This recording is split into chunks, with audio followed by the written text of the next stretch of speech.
Coucou, ça fait super longtemps que je vous ai pas fait de vidéo favori, ça fait environ 6 mois je crois, donc j'avais envie d'en faire une, mais j'avais envie un peu de changer de concept. Déjà dans ma dernière vidéo favori, j'avais fait un truc random avec des trucs qui n'avaient rien à voir avec la beauté. Et moi je vous l'ai déjà dit, en fait, j'utilise très peu de produits en même temps.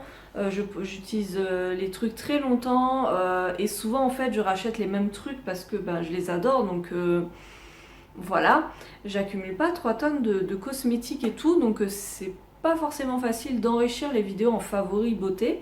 Mais il y a un concept sur YouTube que j'aime beaucoup, c'est de faire par catégorie, c'est-à-dire il y en a, ils vont faire dans les favoris un produit cosmétique, un film, une expo, enfin bon, voilà, selon ce qu'on aime. Et du coup, c'est quelque chose qui me plaît bien. Je sais pas si vous aimez bien, mais je compte selon mes favoris du moment. Quand je ressens l'envie, vous faire toute une liste de petites sections et vous présenter ça. Donc aujourd'hui, j'ai 4 favoris beauté à vous présenter.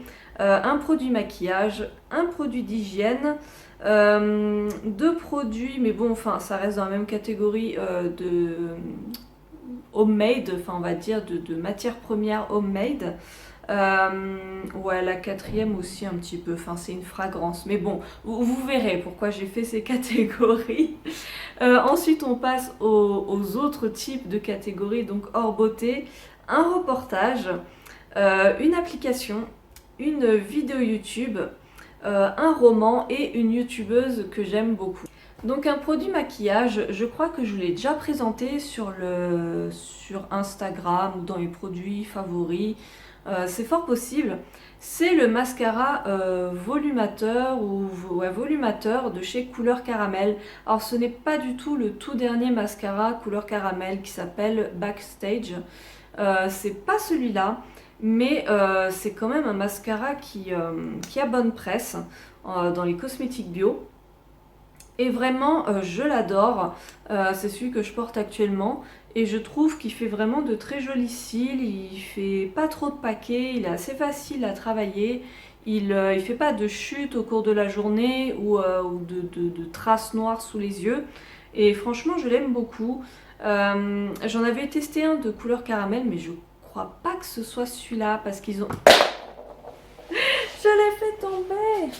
Bon, je suis très douée, je l'ai fait tomber sous le canapé, mais bon, c'est pas grave, j'irai le récupérer après, c'est pas difficile à déplacer le canapé. Donc je disais, j'en ai déjà utilisé un de couleur caramel, mais je crois pas que ce soit celui-là. En tout cas, lui, il est vraiment très très bien. La brosse est une brosse classique, on va dire. Je sais que sur vente privée, couleur caramel fait souvent des promos et il y a parfois des mascaras voilà, avec de belles réductions. Et généralement, je les prends comme ça, donc ça peut être intéressant. Il n'y a pas le backstage ou les produits les plus populaires, mais bon, voilà, on peut trouver quand même son bonheur. Ensuite, j'ai cette eau démaquillante pour les yeux sensibles au bleuet et camomille de la marque Cattier. En fait, je suis hyper contente de l'avoir testé parce que autant j'adore me démaquiller à l'huile sur le visage, ça je vous l'ai déjà dit mais dans de vieilles vidéos, mais les yeux je ne supporte pas, c'est impossible pour moi et du coup j'utilise tout ce qui est eau micellaire, en tout cas rien qui ne contienne de corps gras, vraiment je ne supporte pas. Ça me fait, vous savez, la vision toute floue, j'ai essayé 10 000 manières différentes, c'est impossible, c'est insupportable, bref, voilà.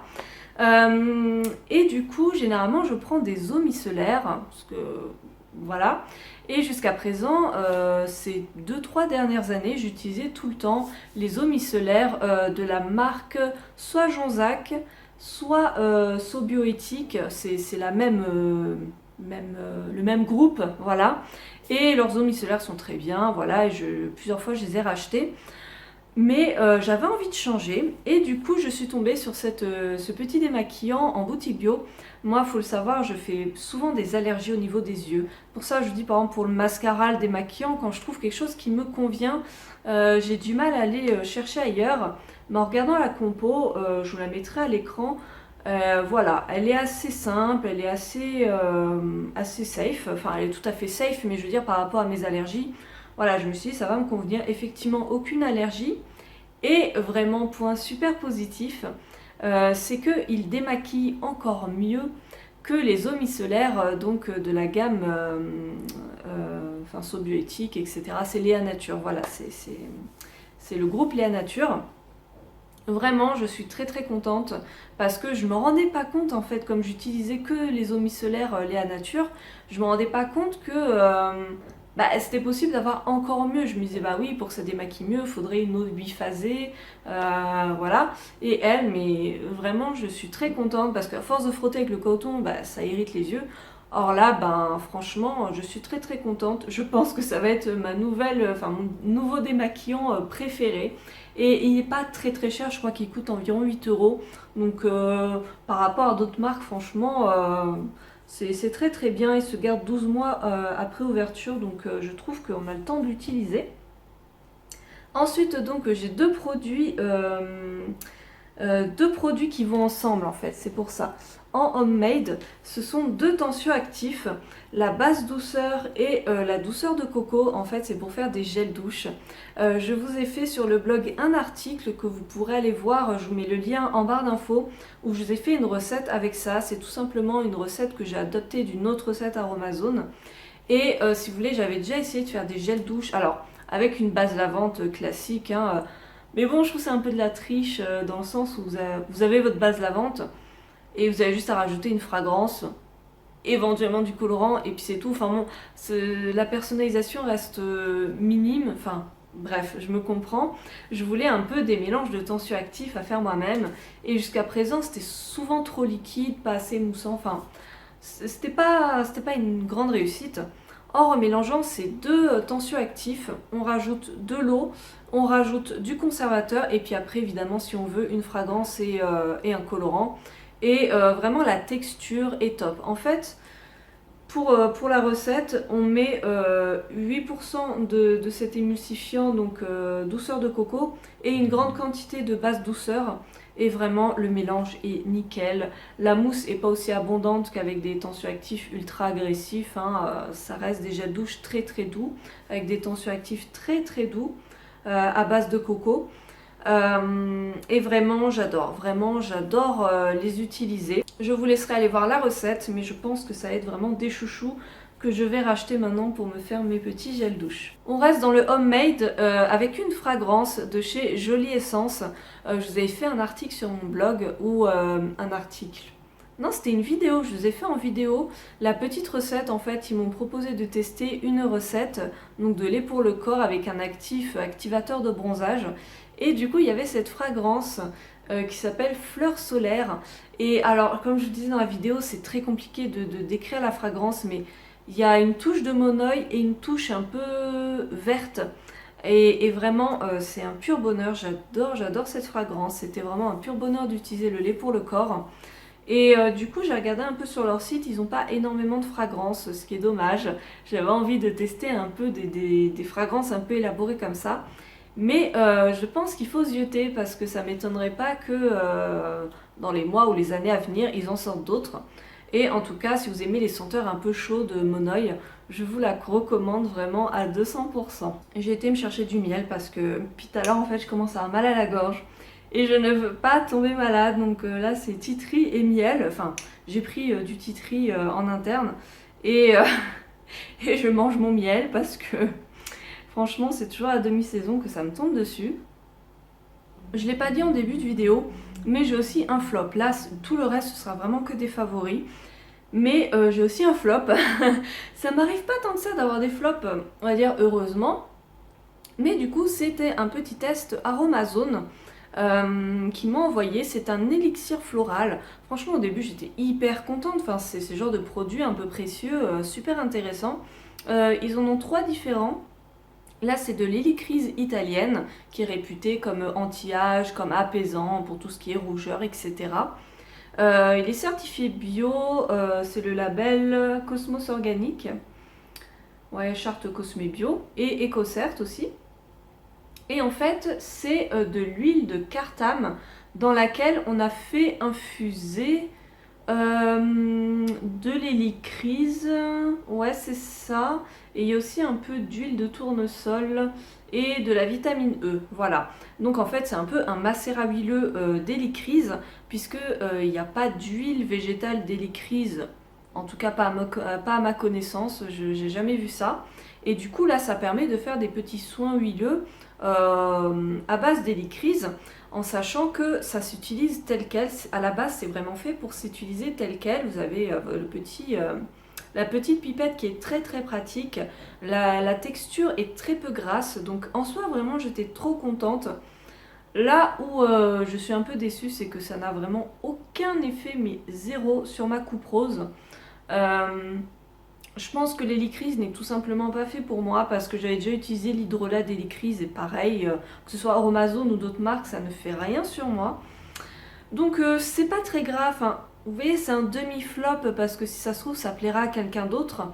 Mais ce que je vais faire tout bientôt, vous verrez sur mon blog, je vais faire un sérum huileux et je vais en incorporer dedans. Voilà, comme ça, je sais pas, peut-être que ça aura un effet. Parce que peut-être qu'en anti-âge, il est très bien, mais bon, je peux pas vous dire si ça marche. Hein. Bon, allez, on passe à la suite. Je voulais faire une vidéo courte. Je sens que comme d'habitude, ça va pas être possible, mais je vais essayer de ne pas traîner. J'ai bien dit essayer. Hein. C'est pas toujours évident.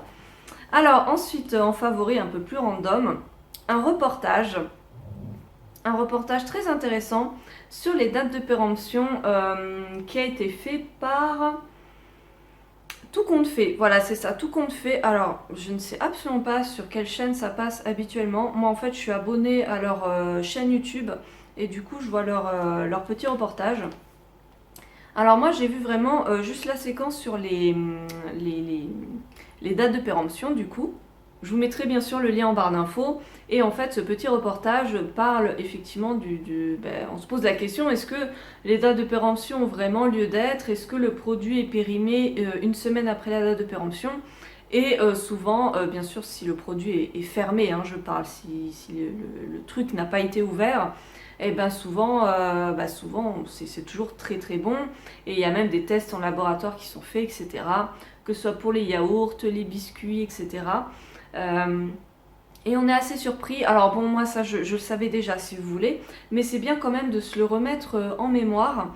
Et en fait, pour le prochain favori qui est l'application, en fait c'est grâce à ce reportage que j'ai redécouvert cette application qui s'appelle Too Good To Go. Et en fait c'est une jeune femme qui a créé cette application pour permettre en fait à tous les commerçants, que ce soit grande surface, boulangerie, restaurant, bref, quand ils voient que des produits vont bientôt être périmés, généralement en fait ils les jettent parce qu'ils savent que ça va pas être vendu.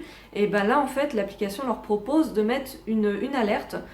Il faut en fait des paniers surprises.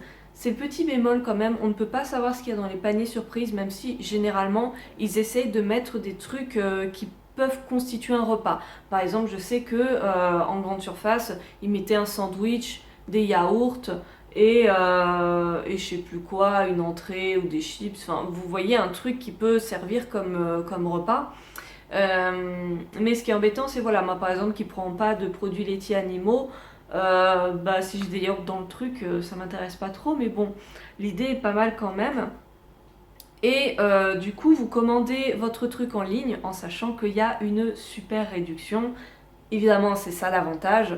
Et du coup, on voit bien, même avec ce reportage, que le truc, c'est obligé qu'il soit encore bon. S'il n'y a pas eu si la chaîne du froid n'a pas été brisée ou ce genre de truc, vous pouvez le consommer sans problème. Et c'est très intéressant parce que pareil, pour les restos, vous pouvez avoir des trucs de sushi, des plats de resto que vous aimez bien et tout.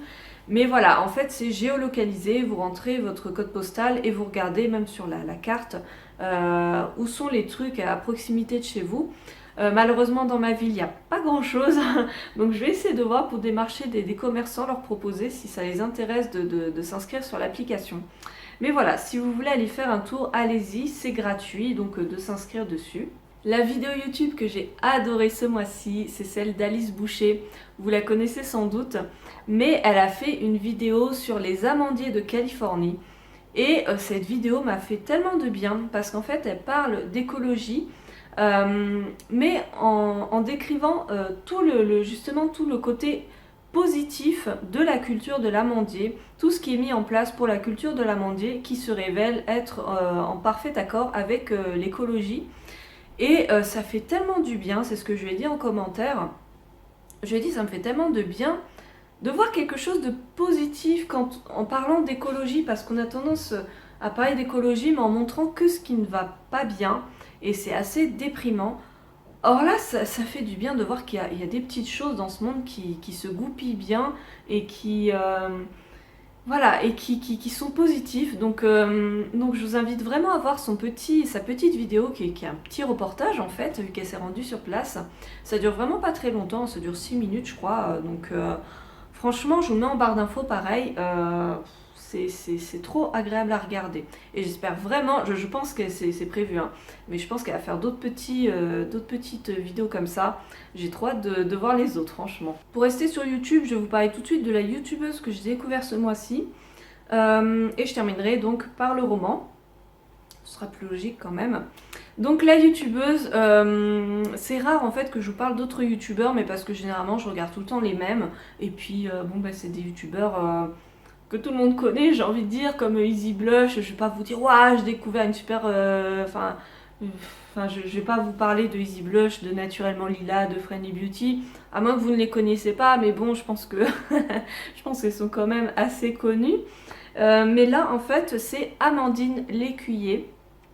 En fait, j'ai adoré sa chaîne parce qu'elle fait des vidéos une journée dans mon assiette. Elle en a pas mal dans sa playlist.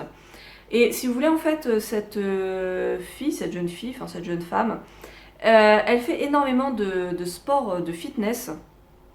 Et souvent, en fait, elle mélange entraînement fitness et une journée dans mon assiette. Enfin, dans ses vidéos, c'est ça, elle montre les deux. Moi, la partie fitness, je vous avouerai que ça m'intéresse pas du tout. Je fais un petit peu de sport, hein, un tout petit peu, hein, mais c'est pas trop mon dada. Mais ce que j'adore, c'est quand elle montre ses recettes. Est-ce qu'elle est végane? C'est sûr, elle est végétarienne, mais est-ce qu'elle est végane? Je sais plus. En tout cas, elle cuisine énormément avec des recettes véganes. De mémoire, j'ai vu que ça sur sa chaîne. Et elle a des recettes, mais... Oh là là là là, j'en ai épinglé certaines sur Pinterest, si vous voulez aller voir mon compte, mais ça donne tellement envie et c'est tellement magnifique la manière dont elle présente ça et tout. Oh là là là là, mais vraiment allez voir, je vous mets encore une fois sa chaîne en barre d'infos. Le roman, alors là vraiment gros coup de cœur, et c'est très difficile pour moi à chaque fois de vous parler de livres. J'ai beaucoup de mal à résumer à la fois efficacement le livre et résumer mon avis et mon ressenti. Mais c'est un très bon exercice en fait de faire ça. Ça aide à rester concis, donc je vais essayer pour vous. Je vous en ai déjà un peu parlé, c'est la saga L'Amie prodigieuse. Il y a donc 4 tomes, et d'ailleurs il y a une adaptation en série qui est en train de tourner, je crois. Enfin, je sais pas trop où ils en sont, je crois qu'elle est déjà sortie la série, mais bon bref, je l'ai pas vue. Moi j'ai lu les 4 romans du coup, et j'ai adoré, j'ai vraiment adoré. Surtout les 2 premiers tomes. Donc alors pour l'histoire, L'Amie prodigieuse, donc c'est écrit par Elena Ferrante, ou Ferrante, ou je sais pas comment on dit parce qu'elle est italienne. Et alors, l'histoire, c'est l'histoire de 2 amies, Elena et Lila. 2 enfants qui sont nés dans un quartier défavorisé de Naples dans les années 60, je crois. Elles grandissent dans un univers très pauvre où il y a beaucoup de violence, une grande précarité. Et en fait, Elena est très douée à l'école et va continuer ses études et un peu sortir de cette misère. Et à côté de ça, il y a sa meilleure amie Lila, qui elle est aussi très douée à l'école, mais c'est autre chose. Je veux dire, Lila, c'est très compliqué de la décrire comme personnage. Aujourd'hui, on pourrait totalement dire qu'elle est surdouée, mais dans le livre, c'est pas du tout abordé. Je pense que c'est pas une époque où on parlait de ce genre de choses. Mais pour elle, c'est beaucoup plus complexe que ça. Elle a tout un mode de pensée, toute une personnalité qui est vraiment unique. Ce personnage est unique, comme tous les personnages du roman. C'est raconté à la première personne, c'est Elena qui raconte leur histoire, et elle raconte l'histoire de leurs 5 ans jusqu'au moment où elle est en train d'écrire le livre, où elle a 70-80 ans. Et donc les 4 tomes, c'est toute sa vie en fait. Et ces deux amies, ça va être un peu je t'aime moi non plus. Où Elena va être un petit peu la gentille petite fille et Lila, la fille qui a pas la langue dans sa poche et qui est parfois un peu méchante, mais qui a en même temps un grand cœur. Je vais pas vous en dire plus sur l'histoire, je vais plutôt vous parler de ce que j'ai aimé dans ce livre. Ce livre est fabuleux, premièrement parce que c'est très très bien écrit.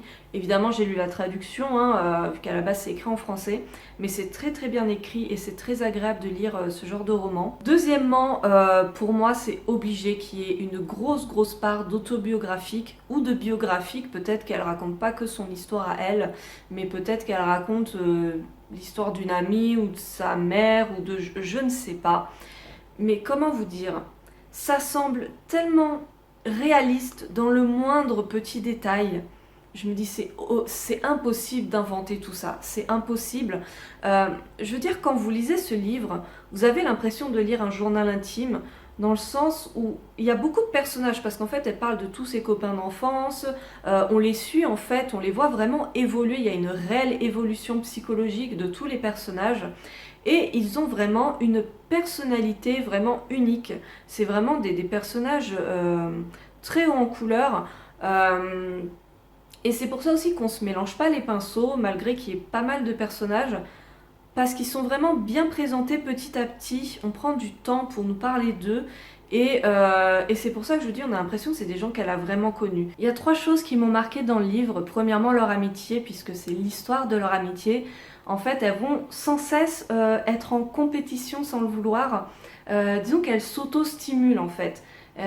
C'est grâce à l'autre qu'elles vont être productives, qu'elles vont se lancer dans des projets. Et en même temps, elles font que se séparer pour se retrouver. Mais ça n'a rien à voir avec des séries à la mort moelleux ou ouais, je te quitte parce que t'es méchante. Pas du tout, mais c'est pas du tout ça quoi. C'est vraiment de la psychologie fine, c'est juste grandiose. Deuxièmement, j'ai été frappée par le récit de la violence. Il n'y a pas de scène horrible, hein, c'est pas ça du tout que je veux dire, mais elles grandissent en fait dans un univers, dans un quartier défavorisé. Quand elles sont petites, il n'y a pas encore la télé. Y a pas vraiment, ils n'ont pas vraiment d'autres modèles que ce qui leur entoure, ce qui les entoure. Et du coup, la manière dont elles racontent ça, pour la population, ça semble normal de battre son enfant, ça semble normal de battre sa femme. Il n'y a pas de mélodrame, il n'y a pas de... Bah c'est comme ça, je veux dire, c'est comme... Bon, je sais qu'il y en a que ça va choquer, mais d'une manière générale, si on sait qu'un père donne une fessée à son enfant, bon, voilà, il donne une fessée à son enfant, ben, pour eux c'est un peu comme ça qu'ils voient les choses, et c'est assez troublant en fait. Euh, le troisième truc en fait qui m'a frappée, c'est de les voir, de voir Elena évoluer, puisque donc au début elle est dans son quartier, ensuite quand elle va au collège, elle sort de son quartier, elle découvre la totalité de Naples, elle découvre l'autre partie de Naples qui est la Naples cultivée, la Naples bourgeoise, où il n'y a pas du tout les mêmes manières violentes, que ce soit dans le verbal, où dans son quartier les gens parlent dans un dialecte très agressif, avec beaucoup d'insultes. Elle découvre qu'il y a autre chose en fait qui existe. Et même par la suite, quand elle grandit dans sa vie d'adulte, elle va voyager ailleurs en Italie, elle va voyager en France, aux États-Unis, et ça va vraiment l'ouvrir au monde. Et on sent que petit à petit, elle regarde un peu son quartier en se disant mais waouh, en fait ça craint ce qui se passe là-bas. Et ce qui m'a marqué en fait, c'est de se dire que quand on vit dans un environnement très particulier et qu'on n'a que ça à quoi se raccrocher. Je pense notamment à tous ces jeunes qui vivent dans des situations, dans des quartiers défavorisés, dans des familles violentes, dans des situations un peu délicates.